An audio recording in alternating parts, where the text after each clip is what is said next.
झारखंड के पूर्व मुख्यमंत्री हेमंत सोरेन की धर्मपत्नी कल्पना सोरेन ने अपनी सक्रिय राजनीति की शुरुआत की है और ऐसे में भारत जोड़ो न्याय यात्रा फेज 2 का समापन जो है आज मुंबई में होना है।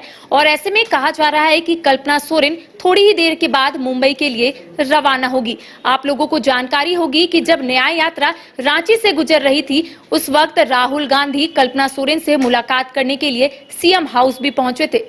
इस वक्त हमारी सहयोगी आसिया हमारे साथ मौजूद है, बातचीत करेंगे कि आसिया आप थोड़ी ही देर के बाद कल्पना सोरेन यहां से मुंबई के लिए रवाना होंगी क्योंकि आज भारत जोड़ो न्याय यात्रा फेज 2 का समापन जो है मुंबई में होना है। कई दिग्गज नेता जो है इंडिया अलायंस के वो वहां पर मौजूद रहेंगे। तो अब ये मान सकते हैं हम लोग कि कल्पना सोरेन ने जो सक्रिय राजनीति की शुरुआत की थी अब यहाँ से उनकी शुरुआत और भी बेहतर तरीके से हो सकती है। बिल्कुल करिश्मा, याद होगा और आपने बताया भी कि राहुल गांधी की जब न्याय यात्रा झारखंड से गुजर रही थी, रांची से गुजर रही थी, तो बीच में ही राहुल गांधी कल्पना सोरेन से मिलने पहुंची और वो सिचुएशन किसी के जहन से भी धूमिल नहीं हुई है कि उस वक्त हेमंत सोरेन ईडी की गिरफ्त में थे, लगातार सवाल हो रहे थे और उस वक्त लग रहा था कि अब हिरासत में हेमंत सोरेन को लिया जाएगा और वही सब प्रकरण चल रहा था। उस दौरान जब राहुल गांधी कल्पना सोरेन से मिलने पहुंचे तो ये एक तरह से वो प्रतिनिधि के तौर पर वहां पर सबसे मिलती हुई नजर आई कि हेमंत सोरेन नहीं तो कल्पना सोरेन अब उनकी जगह पर पार्टी की कमान संभाल सकती है। और इसकी शुरुआत हुई थी जब गांधी सीट खाली कराई गई थी और उसी वक्त से ये शुरुआत हो गई थी कि अब कल्पना सक्रिय राजनीति में कदम रखेंगी। और देखिए अब उपचुनाव की भी घोषणा हो गई है तो गांधी सीट से कल्पना सोरेन चुनाव लड़ेंगी और हालांकि लोकसभा चुनाव को लेकर भी कयास लगाए जा रहे थे, लेकिन राहुल गांधी की न्याय यात्रा में जाना इसलिए भी महत्वपूर्ण है कि अभी हाल के दिनों में जो घटनाएं हुई झारखंड में, जिस तरह से हेमंत सोरेन अभी ईडी की गिरफ्त में जेल में है और एकजुटता दिखाना महागठबंधन में, और ये एक कांग्रेस के लिए भी होगा कि वो सिंपैथी गेन करना कि महागठबंधन के जितने नेता हैं उनको ईडी से परेशान करवाया जा रहा है, वो सिंपैथी भी कल्पना सोरेन के साथ साथ कांग्रेस को भी मिलेगी। तो ये कांग्रेस के लिए भी महत्वपूर्ण है जितना कल्पना सोरेन के लिए या जेएमएम के लिए है। तो एकजुटता दिखाने की ये जो कवायद है उसी सिलसिले में ये शिरकत हो रही है। चंपई सोरेन और कल्पना सोरेन दोनों ही जा रहे हैं। बिहार से देख लीजिए तेजस्वी यादव भी पहुंच रहे हैं। तो न्याय यात्रा में राहुल गांधी की ये कोशिश थी कि वो कांग्रेस की यात्रा ना होकर जो महागठबंधन के इंडिया अलायंस के तमाम पार्टियां हैं उनकी वो यात्रा हो, ताकि एक मैसेज पब्लिक के बीच में जा सके कि एनडीए या बीजेपी के खिलाफ एक बड़ा अलायंस तैयार हुआ है। हालांकि कई जगह पर उन्हें सफलता नहीं मिली राहुल गांधी को, लेकिन जब झारखंड में ये यात्रा पहुंची तो उस वक्त झारखंड में जिस तरह पॉलिटिकल सिनेरियो था, तमाम जो कांग्रेस के विधायक थे या जेएमएम के जो अब महागठबंधन के विधायक थे वो रिसोर्ट पॉलिटिक्स शुरू हो गई थी। तो वो एकजुटता यहाँ पर वो नहीं दिखा सके, लेकिन कल्पना सोरेन से उन्होंने मुलाकात की है, अपनी संभावना उन्हें सिंपैथी उनके साथ उन्होंने दिखाई।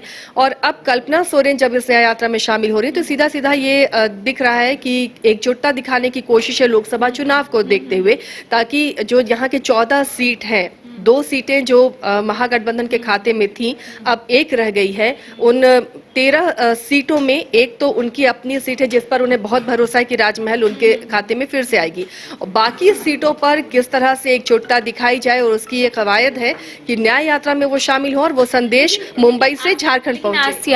कांग्रेस की एकमात्र सांसद हुआ करती थी गीता कोड़ा, अब वो बीजेपी का दामन थाम ली, तो कहीं ना कहीं अब कांग्रेस को एक चुनौतियों भरा जो सामना है वो करना पड़ रहा है।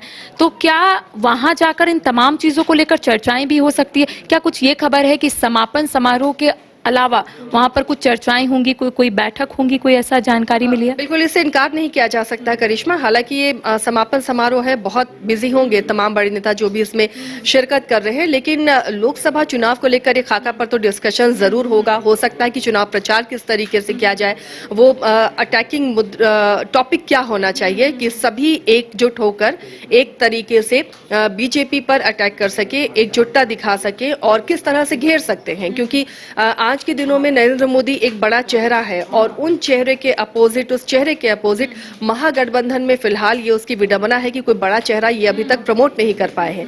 तो ऐसे में ये भी कोशिश होगी कि उस बड़े चेहरे के खिलाफ क्या रणनीति बने, ताकि उस रणनीति के तहत अपने अपने स्टेट में सभी अलायंस पार्टियां उस तरीके से अटैकिंग मुद्रा में आए और उस तरह से बीजेपी को घेरने की कोशिश करें। लेकिन आसिया, राज्य में 14 लोकसभा सीटें हैं और अब तक इंडिया अलायंस ने सीट शेयरिंग के साथ साथ उम्मीदवारों की नाम की घोषणा नहीं की है।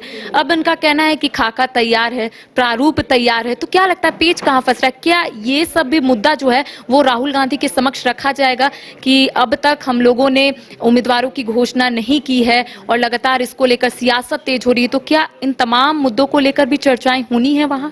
देखिए, ये बड़ा मंच है करिश्मा, और यहाँ नहीं लगता कि मंच पर ये सब चर्चा होगी। अगर कल्पना सोरेन और चंपई सोरेन आज वहाँ रुकते हैं और रात में बैठकों का दौर होता है, क्योंकि मुंबई में ये समापन हो रही है इस यात्रा की, तो अगर ये दिल्ली में होता तो पॉसिबल होता कि सोनिया गांधी या खड़गे तमाम लोगों के साथ एक बैठक होती प्रॉपर तरीके से। लेकिन अगर यहाँ वक्त मिलता है इन्हें, तो ये बातें हो सकती हैं, क्योंकि जब फॉर्मूला तय है तो आप प्रत्याशियों की घोषणा क्यों नहीं कर रहे हैं? इस पर लगातार सवाल उठ रहे हैं। और जब बीजेपी ने अपने कैंडिडेट की घोषणा कर दी है तो वो चेहरों पर मंथन हो रहा है, या लोकसभा सीटों से विधानसभा की सीट को बार्गेन करने की कोशिश हो रही है, क्योंकि जाहिर तौर पर लोकसभा में कांग्रेस ज्यादा सीटें चाहेगी, तो उसे विधानसभा में कॉम्प्रोमाइज करना होगा। तो ये तमाम चीजें हैं, हो सकता है कहीं पेच फंसा हुआ जो अभी ये पार्टियां दिखा नहीं रही हो। तो अगर वक्त मिला तो वहां मंथन होगा, नहीं तो ऐसा नहीं लगता है, अंदर खाने बातचीत होती रहती है करिश्मा, और ये बातचीत रुकी नहीं होगी, और इसलिए अब तक प्रत्याशियों की घोषणा नहीं हुई है। देखिए, गांधी विधानसभा में उपचुनाव भी होना है और कई कयास जो है पहले लगाए जा रहे थे। आसिया, आपने देखा होगा कई लोगों का कहना था कि समय कम है और ऐसे में उपचुनाव होना आवश्यकता नहीं है चुनाव होने की। अब तारीख की घोषणा हो गई है, तो क्या कल्पना सोरेन अब तमाम चीजों को लेकर भी मंथन कर रही होंगी, क्योंकि उन्हीं का नाम जो है वो सामने आ रहा था कि इफ बट का सिचुएशन आता है। गांधी विधानसभा सीट भी खाली करवाई गई थी इस वजह से कि अगर सिचुएशन थोड़ा सा भी ऑपोजिट होगा तो वहीं से कल्पना सोरेन चुनाव लड़ी।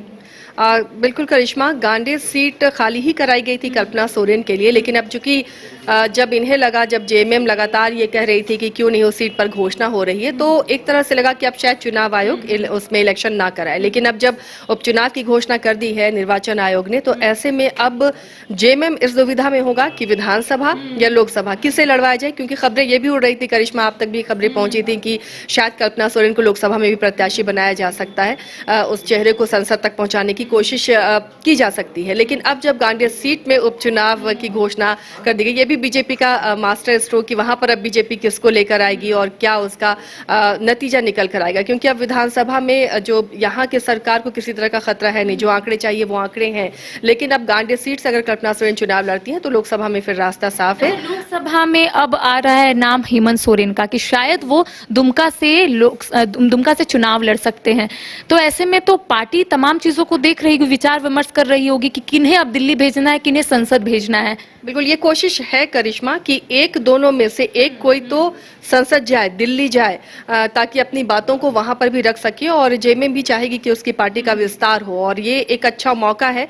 सिंपैथी वोट को भुनाने की पूरी कोशिश होगी। इसलिए या तो हेमंत सोरेन फिलहाल अभी जेल में हैं और चंपई सोरेन से भी उनकी मुलाकात हुई थी, गाहे बगाहे ऐसी खबरें उड़ रही हैं कि लोकसभा चुनाव लड़वाया जा सकता है दोनों को।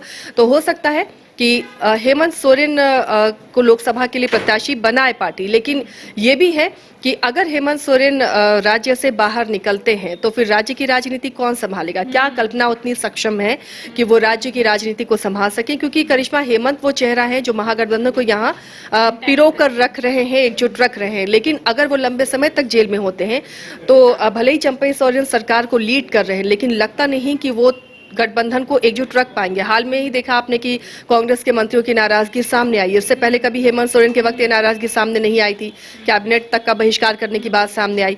तो ऐसे में अब महागठबंधन को एकजुट रखना ये चंपई सोरेन के लिए भी बड़ी चुनौती है, जेएमएम के लिए भी बड़ी चुनौती है। क्या चंपई सोरेन ये पार्टी नीति के अंतर्गत ये कर रहे हैं, या फिर चंपई सोरेन अपने तरीके से सरकार चलाना चाह रहे हैं? कई ऐसे सवाल हैं करिश्मा, आने वाले दिनों में वो दिखेगा झारखंड की राजनीति में क्या इसका असर पड़ने वाला है। लेकिन लगता नहीं कि फिलहाल अभी जेएमएम ये गलती करना चाहेगी। सीता सोरेन भी हो सकती है, अगर पार्टी से लोकसभा किसी को भेजना है तो वो बड़ा चेहरा सीता सोरेन भी हो सकती है। अंदर खाने बहुत कुछ चलता है, कभी बोलते हैं, आपने देखा होगा सीता सोरेन ने आने वाले समय में बयान भी दिया था। कुछ दिन पहले आपने देखा होगा कि जब विशेष विधानसभा सत्र आहूत की गई थी तब उनका कहना था कि हमारे परिवार में ऐसी कोई भी कलह जो है वो नहीं है, सब कुछ ऑल इज वेल है। उसके बाद जब मंत्रिमंडल का विस्तार होता है तब सीता सोरेन नहीं आती है, तो चीजें जो है वो फ्रिक्वेंटली बदलती हुई नजर आ रही है राज्य में। बिल्कुल करिश्मा, कितना भी कहें हम आप हों, कितने भी अपने परिवार की बात करें, एक महत्वाकांक्षा सबकी होती है। सबको लगता है कि हमने परिवार को या पार्टी को इतना वक्त दिया तो उसका रिवॉर्ड मिले, और सीता सोरेन बहुत लंबे समय से हैं, उसके बावजूद भी उन्हें मंत्रिमंडल में ना तो हेमंत सोरेन के वक्त जगह मिली, ना बीजेपी के साथ अलायंस जब थे जेएमएम तब उन्हें जगह मिली है। तो ऐसे में उन्हें भी लग रहा होगा कि अपनी बातों को वो रखें, या तो उनकी नाराजगी को लोकसभा में टिकट देकर दूर किया जाएगा, या फिर उन्हें पार्टी में राज्य में ही कोई बड़ी जिम्मेदारी दी जा सकती है कि उनकी नाराजगी दूर हो, क्योंकि इस वक्त जेएमएम की बड़ी चुनौती होगी अपने आप को समेट कर रखना। ये सबसे बड़ी चुनौती होगी और ये कल्पना के जिम्मे है, भले ही इसे सीधे तौर पर माना जाए या नहीं माना जाए, लेकिन कल्पना सोरेन की जिम्मेदारी अब बढ़ गई है जब हेमंत सोरेन जेल में है। भले ही वो निर्देशित करते रहें, लेकिन फिर भी कल्पना को ये अंजाम देना, और इसीलिए शायद न्याय यात्रा में कल्पना सोरेन भी शामिल हो रही हैं कि वो एक चेहरे के तौर पर अब उभरे कि हाँ, अब जेएमएम में कल्पना सोरेन जेएमएम को लीड कर रही हैं। तो देखिए, एक ओर जहां पर लोकसभा का बिगुल बज चुका है और दूसरी ओर आप देख रहे होंगे कि मुंबई में आज भारत जोड़ो न्याय यात्रा फेज 2 का समापन होने वाला है, और ऐसे में तमाम दिग्गज नेता इंडी गठबंधन के मुंबई दौरे पर रहेंगे। और ऐसे में झारखंड से यही खबर सामने आ रही है कि मुख्यमंत्री चंपई सोरेन के साथ पूर्व मुख्यमंत्री हेमंत सोरेन की धर्मपत्नी कल्पना सोरेन थोड़ी ही देर के बाद मुंबई के लिए रवाना होंगी, क्योंकि लोकसभा चुनाव को लेकर तमाम चीजों को लेकर विचार विमर्श करना है।